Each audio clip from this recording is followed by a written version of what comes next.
Guilty confession, I'm addicted to the Drudge Report. I check it throughout the day to see the new links, and a headline change never goes unnoticed. Now, for years, the routine at Drudge made sure that the headline was changed up a lot. That kept me coming back, and that is why what happened last week was so unusual, because the headline stayed the same for several days, and that headline was U.S. Caves to Iran. My friends, for the first time in a long time, our country is seen as being weak and unreliable. Our failure to lead has created a global void, and it's a fact. Someone or something will step in to fill that void. This administration has put us in a very vulnerable situation, and sadly, we've grown so accustomed to their broken promises that our outrage now only lasts as long as the media cycle. This failure of leadership will continue as long as we allow it to, and I, for one, have had enough. So what can we do about it? Well, I'm going to challenge you this week. Before things get too much further afield, I'm going to challenge you to re-engage. When you read a headline, read it with intention. What does it mean to your life? How does it matter to you and your family?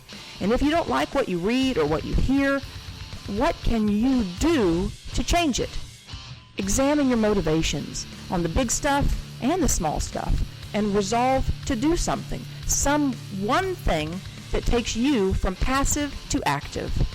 Maybe it's to get more information on the subject. Maybe it's to call your congressman and ask for a roundtable or a town hall that you set up so that you and others can be heard.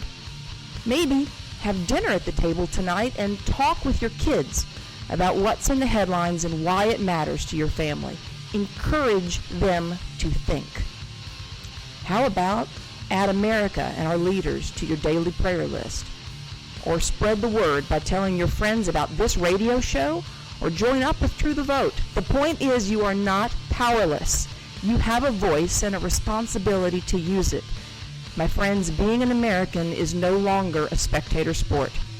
Take the news, research it, discuss it, debate it, but don't let the moment pass before you determine to do something. Doesn't have to be huge, just has to be something. Just one step every day, one thing done with intention. Because when American citizens decide to re-engage, everything changes. Our government was built for the people. That's us. And it's time to take it back.